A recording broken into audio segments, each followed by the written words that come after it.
Of Sonia Massey has been sentenced to 20 years in prison. Sean Grayson apologized during the sentencing, saying that he wished he could bring Massey back and spare her family the pain. In July of 2024, Massey called 911 for help. Body cam footage showed Massey moving a pot off the stove. That situation escalated and Grayson shot her. The Justice Department has charged the man who squirted what turned out to be vinegar on Congresswoman Ilhan Omar during a town hall in Minneapolis. His name is Anthony Kazmierczak. He has been charged in federal court with forcible assault. Authorities determined that substance was vinegar mixed with water that he sprayed on the Congresswoman. The suspect does have a criminal history, and apparently he is outspoken on his social media in his support for the Republican Party. Good Day Chicago at 8 starts now. And breaking right now at 8 o'clock, 2 people have been confirmed dead after a house explosion. We are live in Oswego with the aftermath. Also following developments at the Capitol, where a possible government shutdown could be hours away. And today, millions of people across the country are expected to protest immigration enforcement. We're going to run through their demands for action and what is happening locally here in Chicago. But first, this is another big story. Chicagoland in Northwest Indiana bracing for several inches of snow. It's going to impact your commute. Our team has you covered on how much we could get. Caitlin, no way. It's all yours, sister. Take it away. Let's go. She's got a grin on her face, but I don't know. It's Friday. It's Okay. Friday. Okay. It's Friday. We just got to get to our destination, get home, and then we can settle in for the weekend. Lake effect snow, yes, it is expected, and already we're seeing some light snow over Chicago. So looking at the radar, the light blue color is what you're seeing from our live cameras, where there's a snowflake here or there. Heavier snowfall, though, is out over Lake Michigan. At this point, you can see the dark blue shades headed towards Chicago. Now, we are going to have rounds of lake effect snow expected throughout the day today and tomorrow. So let's take a closer look. Again, the darker the blue, the heavier the snow. So this snow band is expected to continue to move to the west, and we are going to have those whiteout conditions expected at times. You can see in our southwestern counties, I am showing some blue from Kankakee to Grundy and LaSalle County too. So even if you don't live next to the lake, you still could be impacted by this snow, and especially those lake effect snow bands that push inland. Temperatures outside right now are in the single digits for many. Right now at O'Hare, it's 11, 7 at the lakefront. We'll talk about how much snow, the timing, and who's going to get it the worst ahead. Okay, Caitlin, we'll check back in with you. Thank you. The snow could come down quickly, which does mean if you're driving somewhere this morning, you should prepare for some messy roadways. That's what we've been saying all morning. So Chicago Streets and Sanitation Commissioner Cole Stollard joins us now on the phone. Good morning, Cole. Hey, good morning to you and Anthony. Thank you. All right, so tell us what you're doing to prepare for this and maybe what you're already doing this morning.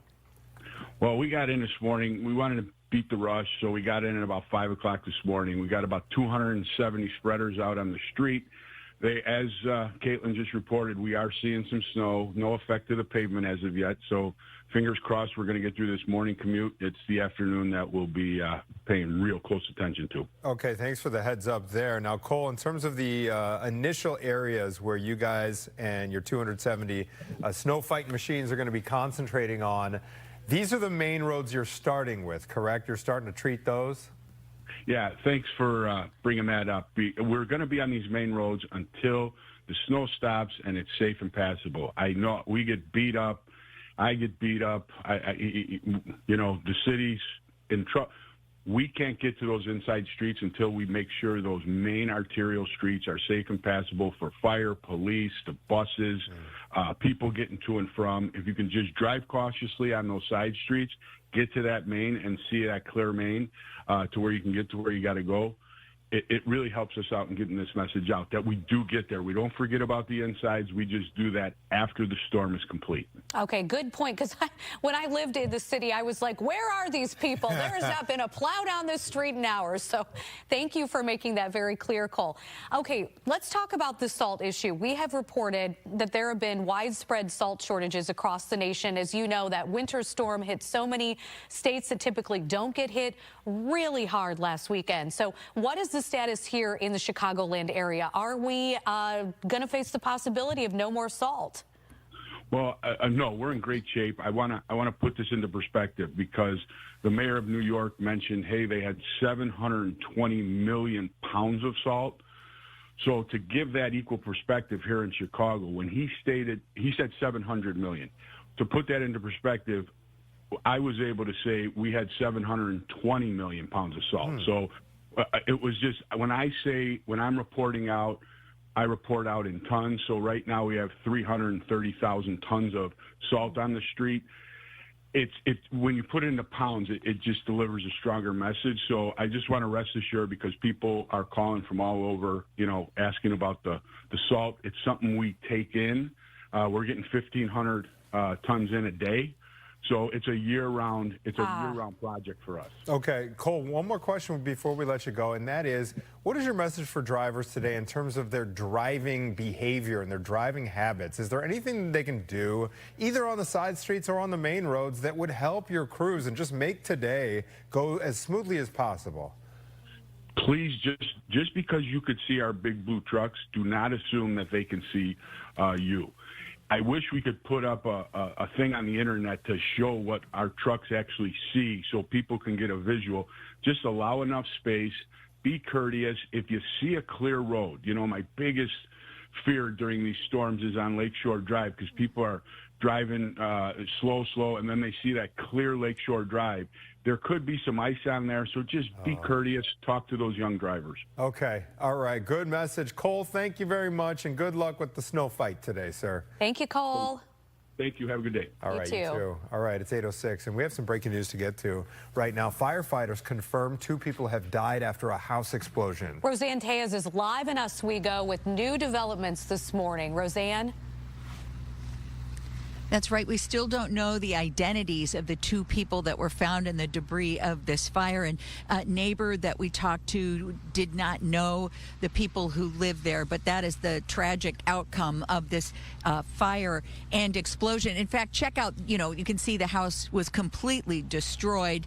I think there was a garage standing when it was over, but even that little small piece has been taken down. Now, fire officials say this all started with an explosion about 5 p.m. yesterday, followed by heavy flames and huge plumes of smoke. Neighbors reportedly heard the blast. They felt their home shake. One of them told us by the time he stepped outside after hearing the explosion, the house was just going up in flames. He said it was dramatic and just shot up. Oswego firefighters say the 2-story wood frame house had already collapsed and was fully engulfed when they arrived. They say preliminary indications point to a gas leak as the likely cause. Several departments were called in to assist, including Plainfield, Sugar Grove, Aurora, Bolingbrook. Fire officials say they knew that 2 people were unaccounted for by yesterday evening, but it was hours before those bodies were located in the debris.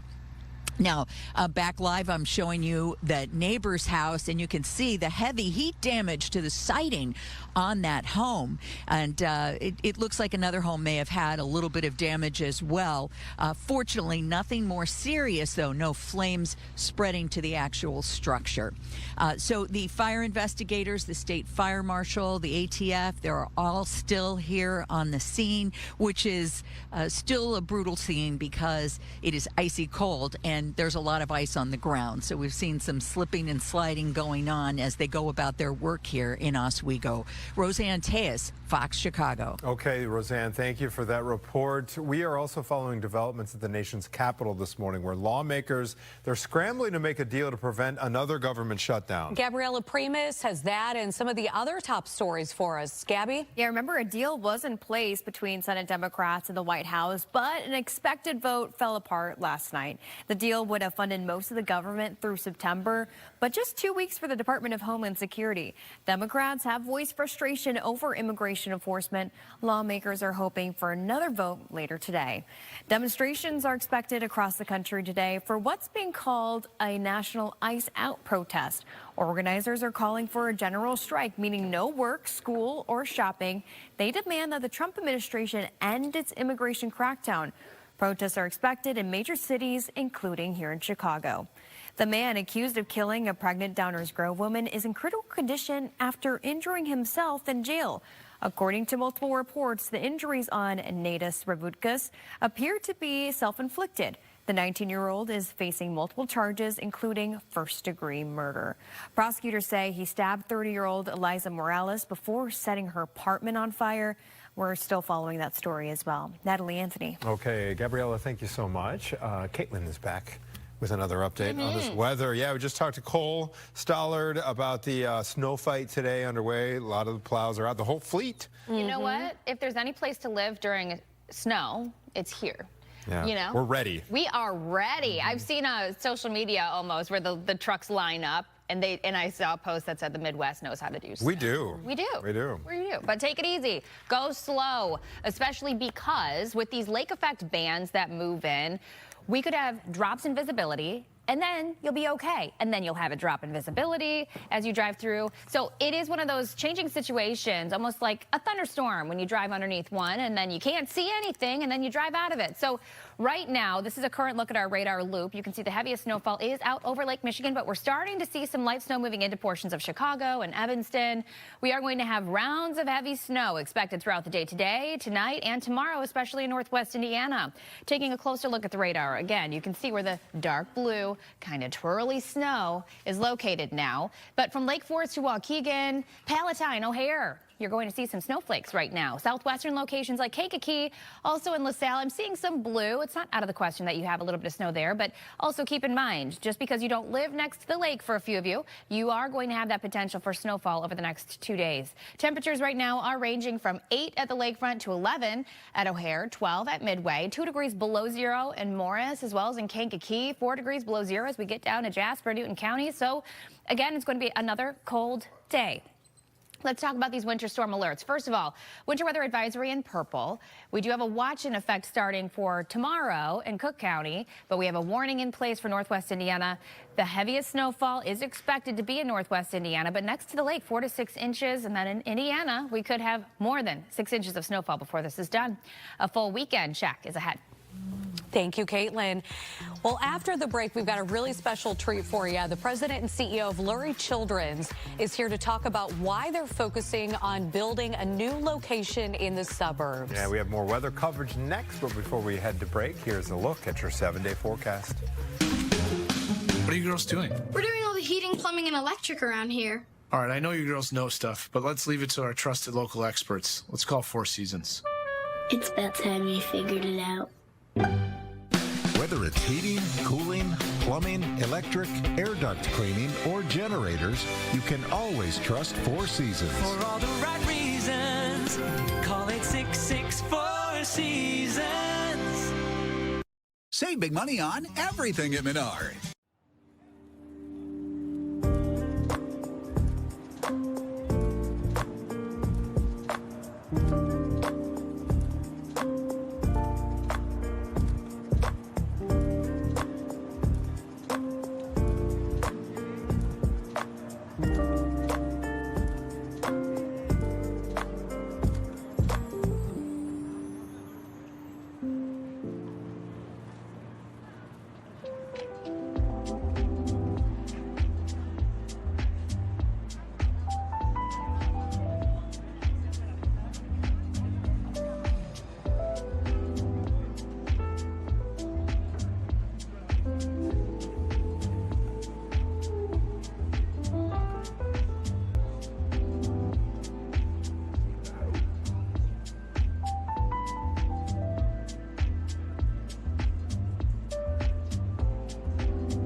It is 8:14 this morning, and we are following breaking news out of Oswego. Gabriela Primus has that, and the other top stories we're following. Gabby? Yeah, really sad story again that we're reporting on. We now know that 2 people were killed in a house explosion in Oswego.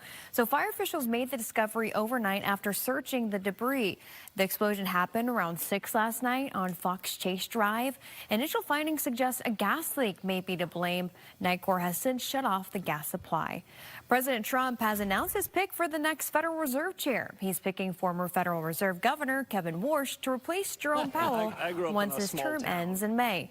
Powell was selected by Trump to lead the Fed during his first term in office, but has since called for his removal over disagreements on interest rate cuts. Former Mayor Rahm Emanuel has been ordered to testify in a civil case related to a police raid. It happened in 2018 when Emanuel was mayor.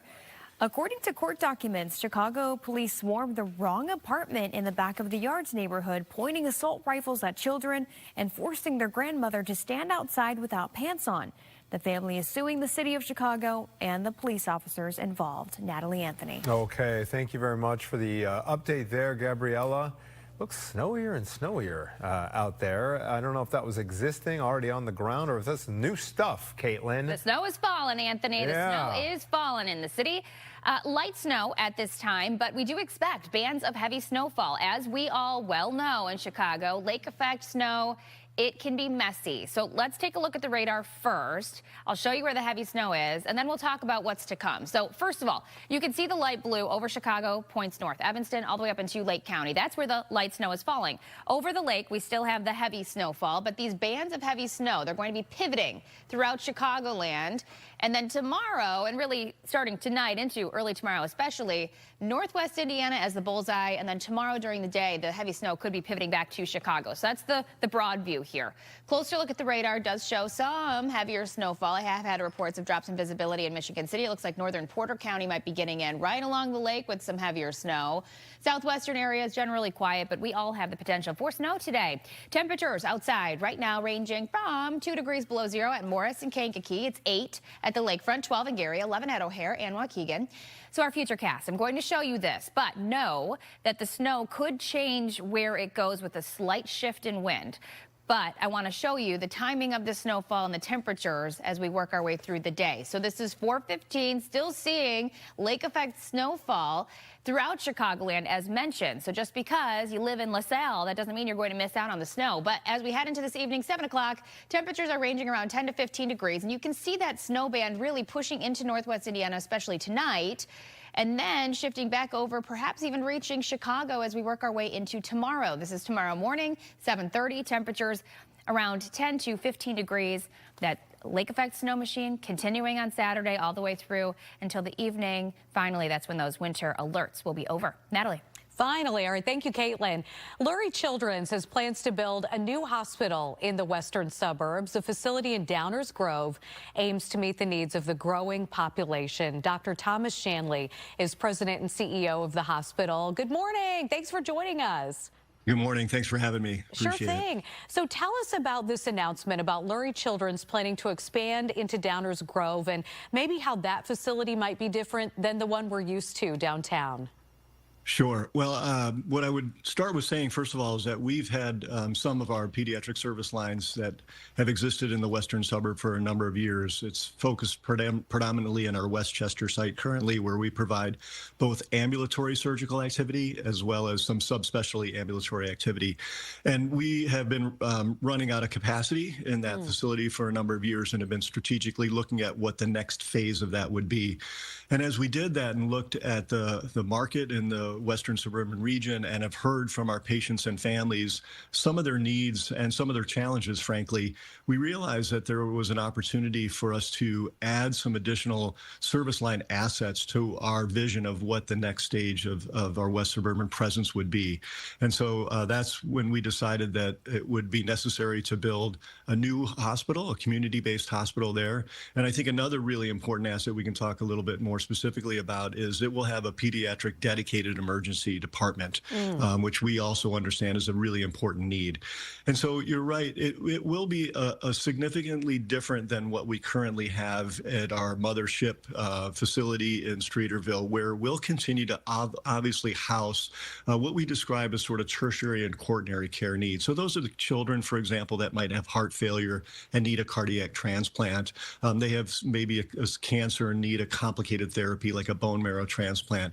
Those types of services require a very comprehensive team, very multidisciplinary team of physicians, nurses, support structures all around them that we won't duplicate that out in the Western area. But there certainly is a number of level of kids, and we're experiencing that right now with the winter viral season, where an infection in the lungs creates the need for a little bit of oxygen before they recover and they're able to go home. And so instead of having to come all the way downtown for that, they'll be able to stay at this facility with that type of level of care. How large is this facility going to be, and when do you anticipate it could open?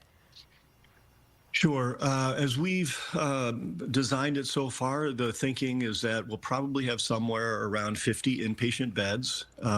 It will be complemented by expansion of our current subspecialty ambulatory access. So we're anticipating something on the order of what we've developed in the Schaumburg site, 60 rooms or so for clinics. And then in terms of the emergency room, we're currently thinking probably somewhere around 40 beds. We do recognize, again, pediatric emergency medicine is unique. It's very different than adult care, and we will have our specialized, trained emergency medicine physicians there, and feel like that may be a very busy asset in this region for families seeking that kind of emergent care. So that is the current footprint that we're anticipating. Okay, so again, an opening date, and then other plans for growth for Lurie Children's. So opening day, we still obviously have some important regulatory steps to go through, but in an ideal timeline and kind of our average process, we're hoping that we'll likely open towards the end of calendar year 28, the beginning of 29. So about 3 years from now. All right. Thank you so much, Dr. Thomas Shanley with Lurie Children's. We appreciate you, again, coming on Good Day Chicago. Thanks for having me. Thank you. Well, we have a busy show coming up for you here on Chicago Now after Good Day Chicago. Obviously, it has been so cold out there. We're all waiting to see if Puxatawny Phil is going to change things for us. It's all riding on him. Woodstock's Groundhog Days has a sneak peek at the fun with Woodstock Willie ahead of his prediction. And the Chicago Public Library is going to join us with all of the different ways they can help you save money. Plus, it's the most Tony-nominated play of all time. The actors of Stereophonic are in studio to talk about their upcoming run at CIBC Theater. All that and more coming up at 10 a.m. on Chicago Now.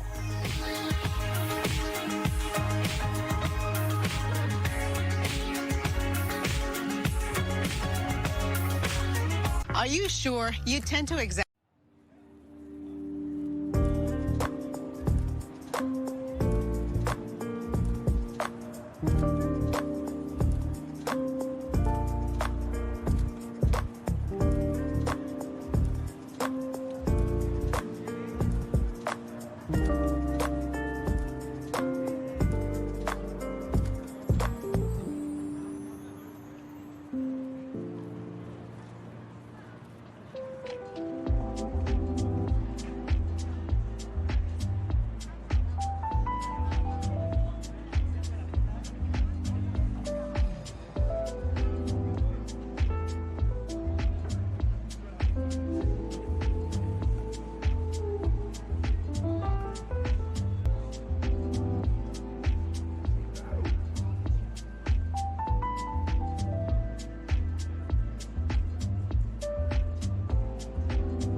Welcome back. We have been telling you for some weeks now about these sky-high NIPSCO bills that a lot of residents are getting in Northwest Indiana. And now there's a new report out that says your utility bills, no matter where you live, have become the fastest driver of inflation. In 2024, utility companies across the country requested rate increases that totaled $15 billion. But last year, the rate increase shot up to $31 billion. Power Lines is a nonpartisan consumer education group.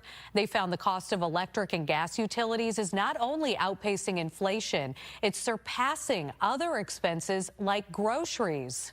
The cost of living is already too high, and utility bills are a big part of that because, you know, it changes so much month to month, so it's hard to budget for, and there's just so little transparency into how all of this works. So there's this kind of black box effect where you look at your utility bill and you squint and you're like, what's going on here? I have no idea what any of these terms mean. And there's nobody there to explain why this is happening or what's going on or how consumers can make their voice heard.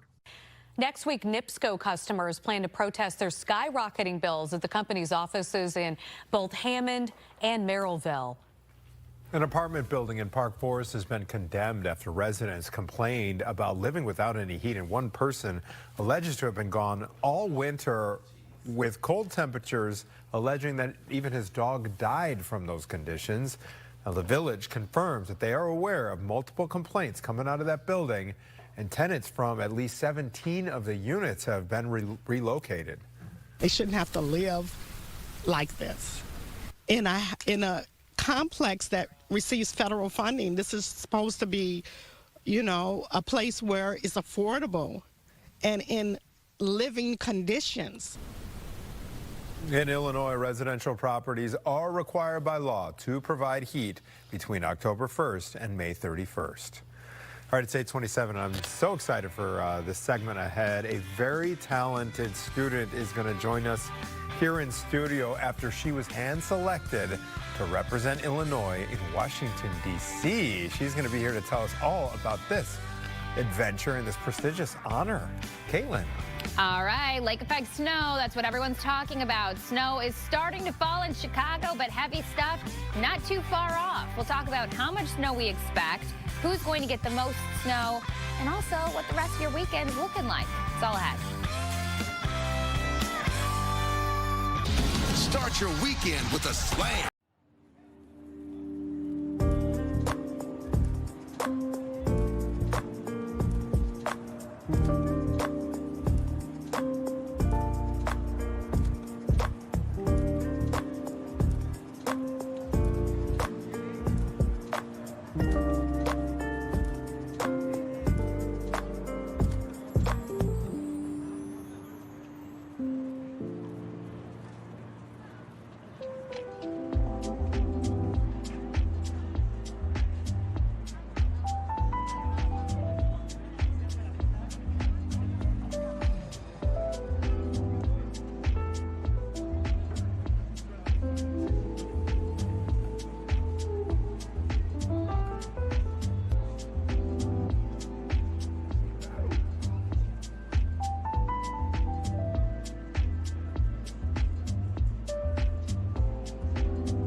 It is now 8:30 here on Good Day Chicago. We continue to follow breaking developments in Oswego, where 2 people are dead after a house explosion.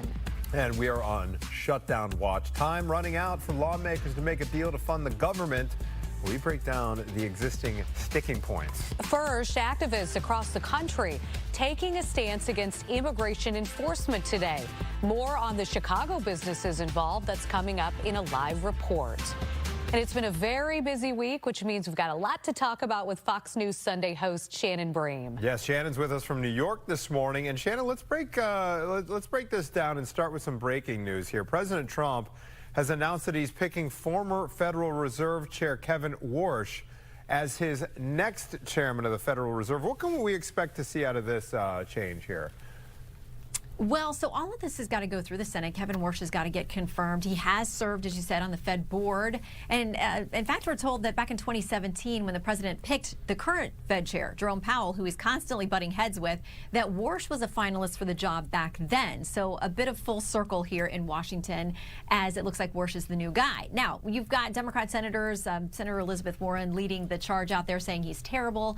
They will not vote for him. And the sticking point for Republicans, where the votes are very tight in the Senate, is you've got Tom Tillis, senator from North Carolina, saying he won't vote for any of the president's nominees, including the Fed chair nominee, because he wants the DOJ to call off this investigation it's launched on current chair Jerome Powell. He's like, until that is resolved, I'm not going to vote for this guy. So now we'll watch and see as he wades his way through the confirmation process. Okay, and switching gears here, Shannon, President Trump is warning now Britain and Canada after their prime ministers met for trade talks with China. So how could deals, I should say, with China affect the president's economic agenda? Yeah, he doesn't want to be undercut by China on anything. And he has a very interesting relationship with President Xi. He says, you know, we want to be competitive. We don't want to be adversarial in the sense of, you know, getting into any kind of military issues, especially with Taiwan. I mean, there's so many things that could go sideways with China. And the president doesn't want any of our allies cozying up with China either. But, you know, the Canadian Prime Minister, the speech he gave at Davos last week and talking about sort of like we've got to look at all of our options. But the president threatening some really significant tariffs and other economic punishment to China if they move any closer on Canada if they move any closer to China. Okay, looming, and this is actually going to be, we'll see if it's resolved by the time Sunday rolls around in your show, but this looming government shutdown or partial shutdown, what is at stake here? What are the sticking points yet to be resolved? And especially in the wake of everything that's been happening in Minnesota this week, and a lot of Democrats and even a couple of Republicans threatening to withhold funding for DHS if an agreement isn't reached here. Yeah, you put your finger on it. That's the issue, because these 6 final funding bills came over from the House, already bipartisan negotiations over them. They were ready to go when the expectation was the Senate would just vote on them. Well, after Alex Preddy's death last week, and a number of Senate Democrats stepped up and said, we're not voting for any more DHS funding. So the deal struck between Senate Democrats and the president yesterday is vote for the 5 spending bills, pull out DHS, give it a temporary 2-week funding, stopgap measure, so you can work out these differences on ICE. But even if they get that through, and they're going to have a test vote 11 a.m. Eastern this morning, even if they get that through, there's going to be a partial shutdown over the government shutdown over the weekend, because the House is out of session until at least Monday. They have to sign off on this deal, and there are a number of folks over in the House who say they're not going to. So a lot of unknowns at this point. All right, Shannon Bream will be following closely on Fox News Sunday. Thank you. See you then. Thanks, guys. All right, 8:34 back here in Chicago. Activists are urging folks to stay home from work, stay home from school, not to spend any money shopping today. This is part of a nationwide protest movement in the wake of those deadly shootings involving federal agents in Minneapolis. And Saquon joins us. She is live in Avondale with more. Hey, good morning to you guys. Well, today's boycott movement hasn't necessarily prompted a widespread closure of Chicago businesses, at least yet, but I'll step out of the way so you can see for yourself. Some businesses, including the Brood Coffee Shop here in Avondale, are keeping their doors shut today, encouraging customers to join that movement. Now, the owners of the coffee shop here also oversee a record shop in Logan Square. They actually posted this on their Instagram page just yesterday, announcing the closure of both stores and saying, in part, while the stormtroopers troopers of our government murder more innocent people in the streets than the alleged criminals they claim to be after, we're struggling to fight the horrors of this tyrannical system under which we live, but we want to send a message where we can. Many local businesses are finding other ways to show their support for the movement by donating some of their proceeds to mutual aid organizations. Here in Avondale, we know some of those businesses include Avondale Bull, Ludlow Liquors, Wolfhound Bar and Kitchen, and more. Meanwhile, last night, we know 3 men and 4 women were detained after a protest at a Target in the West Loop. Activists were out there because they say the company gave ICE agents access to its stores to carry out some operations. Chicago police confirmed with us early this morning each of them have now been charged with criminal trespass to property. We actually also heard from Alderman Lamont Robinson, who joined the community outside that store last night. Listen. As a member of the Chicago Black Caucus, I am here today to let my brown sisters and brothers know that we stand in solidarity with you. As we are on the cusp of Black History Month, understand that what happened to us 100 years ago, where our families were ripped apart, that we stand here today to let you know that we stand here with you. Well, we know, of course, a lot of these activists will be boycotting things like work and school and, of course, any sort of shopping today, but also know that there could be some bigger crowds in the downtown area tonight, specifically near Daly Plaza. So just a heads up for people who might be in the downtown area, especially if you are thinking about that commute back home. Guys. Okay, thank you very much. Say, we appreciate it. And this morning, we're also following some breaking news out of Oswego. Gabriela Primus has the latest on a house explosion there and other top stories we're following. And unfortunately, a sad follow-up to this story. We now know 2 people were killed in that explosion in Oswego. Fire officials made the discovery overnight after searching the debris. The explosion happened around 6 last night on Fox Chase Drive. Initial findings suggest a gas leak may be to blame. Nicor has since shut off the gas supply. The man accused of killing a pregnant Downers Grove woman is in critical condition. According to multiple police reports, Nidas Ravukas appears to have injured himself in jail. Prosecutors say the 19-year-old stabbed 30-year-old Eliza Morales before setting her apartment on fire. He is facing multiple charges, including first-degree murder. Former Mayor Rob Emanuel has been ordered to testify in a civil case related to a police raid. It happened in 2018 when Emanuel was mayor. According to court documents, Chicago police swarmed the wrong apartment in the back of the Yards neighborhood, pointing assault rifles at children and forcing their grandmother to stand outside without pants on. The family is suing the city of Chicago and the police officers who are involved. Now, multiple people are hurt after a hazmat situation at Goldfish Swim School in Park Ridge. Officials say a chemical release in the pump room forced the facility to evacuate yesterday afternoon. Now, several members of the school were taken to Lutheran General to get checked out. They're expected to be okay. Natalie Anthony. Thank you, Gabby. And we're focusing now on the forecast once again because we could have some dicey road conditions today into the weekend. Caitlin. That's right. Drops in visibility, slick roads, and of course the snowfall accumulation on the ground. So let's talk about our weather headlines because this will break down the big picture. Lake effect bands today. We're already seeing some light snow in Chicago. We're going to have the lake effect snow bands moving in throughout Chicagoland today. Tonight, the focus will be mostly in northwest Indiana, and then tomorrow that shift is going to be back to Chicago. Talking about how much snow we expect today and tomorrow. 4 to 6 inches possible near the lake. Heavier snowfall than 6 inches possible in northwest Indiana, especially Lake and Porter County. Behind me, you can see on the radar that light snow coming down from Chicago to Evanston to Waukegan. Northern Lake County, you're getting in on a little bit of light snow too. This is just the beginning. You can see the darker blue shades over the lake. That's the heavy stuff. Temperatures outside right now in the single digits. The further southwest you go, the colder it is. 3 at LaSalle, 4 in Morris, 11 at the lakefront and O'Hare, 12 in Gary. Over the next 12 hours, the wind chill. The feel like temperature staying in the single digits, right around 7 this afternoon.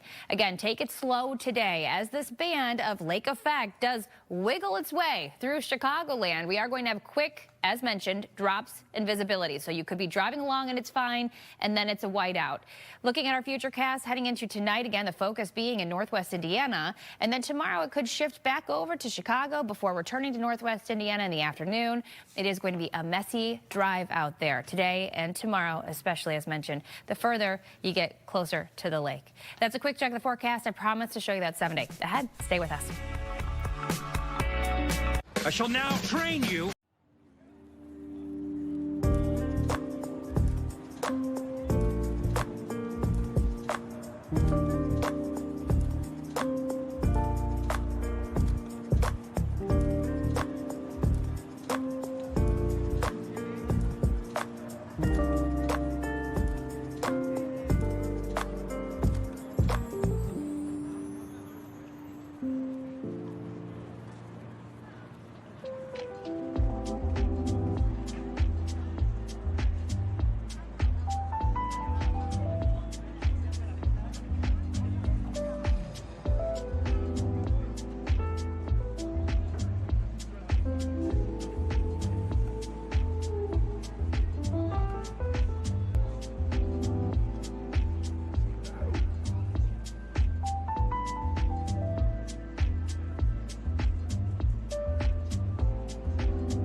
Welcome back. It's 8:43. Happy Friday morning. Hey, get this. A Romeoville High School senior's hard work is being recognized on a national level. Elani Trejo has been selected to represent Illinois at the U.S. Senate Youth Program in Washington, D.C. And Elani joins us this morning. Congratulations. Thank you. Thank you very much. How did this whole thing come about? Yes, so this opportunity was something that I heard of during my internship with State Representative Dagmara Avelar. And when I learned about the opportunity, it was something that immediately stood out to me as an incredible opportunity. So I immediately took advantage of that. So you're going to join, I understand, about 100 other students. This is a week-long study of federal government in D.C. What are you looking forward to most about this experience? Yes, I think I'm definitely looking forward most to meeting all of the, as you said, over 104 delegates. Yeah. I think it's just going to be incredible to meet all of those very high achieving and accomplished students, to see all of their perspectives and gain all of that insight. What initially sparked your interest in government? You mentioned you did an internship. A lot of people don't go in that direction that early in life. What does it mean to you?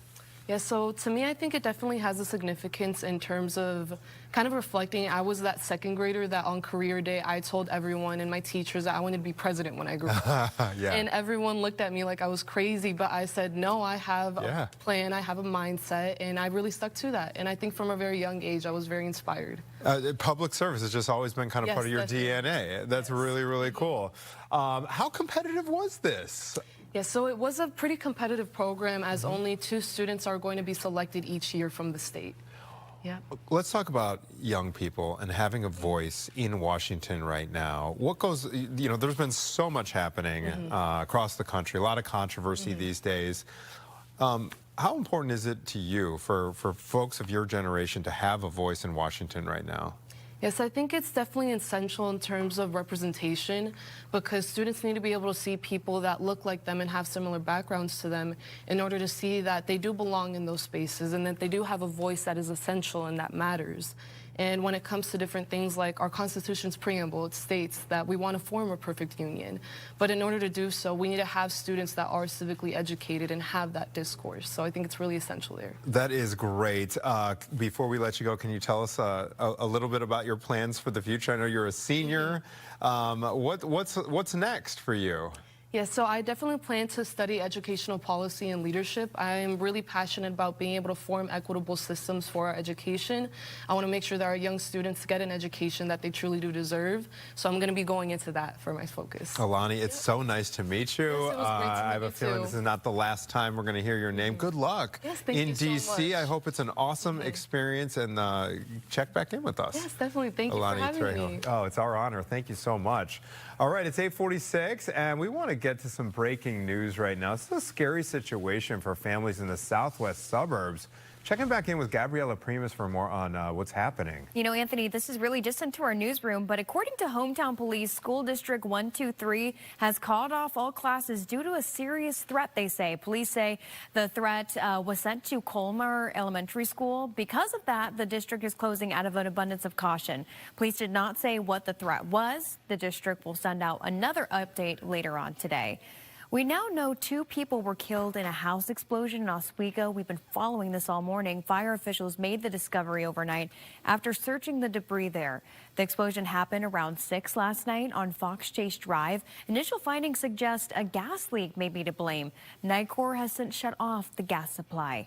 President Donald Trump has announced his pick for the next Federal Reserve chair. He's picking former Federal Reserve Governor Kevin Warsh to replace Jerome Powell once his term ends in May. Caitlin, I'll send it to you for an important weather update. Yeah, let's talk about the snow. We've got lake effect snow impacting Chicagoland today and tomorrow. Behind me, you can see the heaviest snowfall slowly making its way towards the shoreline. So in the city, we're going to have that snow picking up here shortly. In the meantime, right now, just light snow from Chicago to Evanston, Lake County, covered in that light blue color. We are going to have rounds of lake effect snow today, tonight, tomorrow. Temperatures are around 2 to about 13, depending on where you're located. So the farther southwest you go, the colder it is. Right now it's 11 at the lakefront, 12 at O'Hare, 12 in Gary. Wind chill, feeling like we could be at 1 degree below zero at the lakefront, 2 degrees below zero in Waukegan. So it is chilly. Today highs right around 19. As mentioned, we are going to have the potential for that lake effect snow up to about 3 inches by this afternoon. Tonight, shifting mostly into northwest Indiana with very heavy snowfall there, 6 inches plus possible with this snow situation happening today and tomorrow. 9 is our overnight low with gusty winds up to 20 miles per hour. Tomorrow around 24. That lake effect still continuing for Chicago. We are going to have the drops in visibility, that quick fluffy accumulation. 7-day forecast shows drier skies with sunshine back on Sunday, a high of about 27. The next week a little bit better, back to about 30 Monday as well as Tuesday and Wednesday. This is where we should be for this time of year temperature wise. And then the round of snow number 2, Tuesday, Wednesday, the chance for some snowfall before we dry out on Thursday at 31. So for today, if you can limit your driving, I would, because with these lake effect bands, it could get very heavy. Before you know it, you're driving along, it's fine, and then whiteout conditions. And that's going to be the case through the day today. Tonight, as mentioned, mostly focused in northwest Indiana, but then even tomorrow, those bands could be shifting into Chicago and then back into northwest Indiana. 6 inches plus, that means I do expect hazardous travel. That's the check of the forecast. Tossing it over to Jakey. Caitlin Cody, thank you so much. Coming up, one of the most legendary actors of all time was in Chicago last night, giving a special performance to the students of Chicago Public Schools. Gandalf, crying aloud, smote the bridge before him. You shall not pass! Yes, Lord of the Rings and X-Men star Sir Ian McKellen taking the stage at the Chicago Shakespeare Theater for CPS students and teachers. That's coming up next when Good Day Chicago returns.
If you could like stop my t-shirt, please.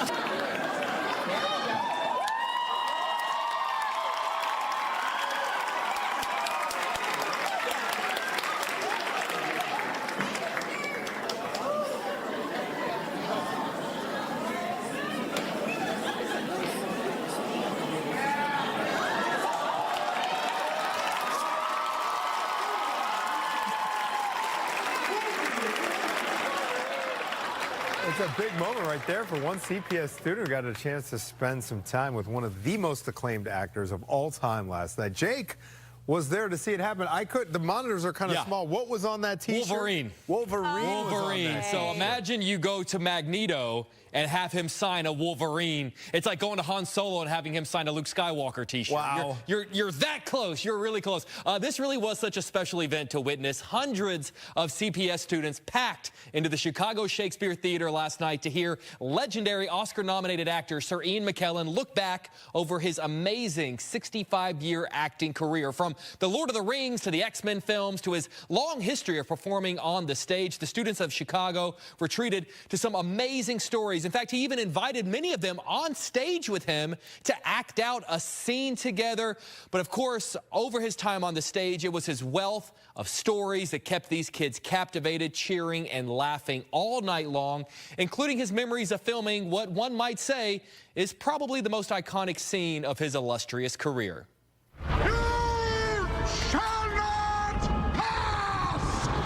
When we were filming that, is me in an empty studio and a line painted on the floor, and that's the bridge. And I'm going over the bridge, and there's the Balrog, and I'm, you know, telling him what's what.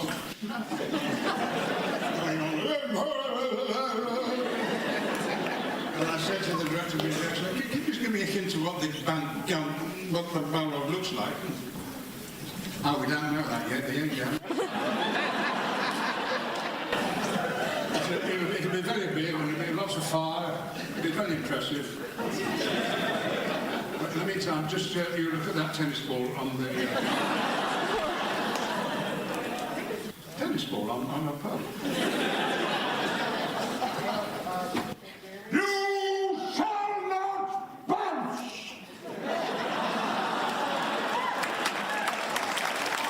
So last night's performance was just for CPS students and teachers, something he wanted to give to the kids of Chicago. Sir Ian McKellen will be taking the stage tonight at the Chicago Shakespeare Theater for an event called One Night Only, Night K-N-I-G-H-T. That event is sold out, but don't worry if you weren't lucky enough to land a ticket. We are the only TV station in town sitting down with Sir Ian a little bit later this afternoon. We're going to bring you a part of that conversation coming up during Fox 32 News a little bit later on this afternoon. Do you have your questions prepared? This is big. I have. We're getting half an hour with him. Wow. I have probably too many questions. Oh, my goodness. And believe it or not all of them are X-Men and Lord of the Rings questions. I got a lot of other questions, too. But a lot of Lord of the Rings and X-Men. Can't wait to see it. Thanks, guys. Very Thanks, good Jake. stuff. See you in a bit. Jake, all right. Our 9 o'clock hour of Good Day Chicago is coming right up, so stay with us. Hope your Friday morning is off to a great start, everybody. We will be right back.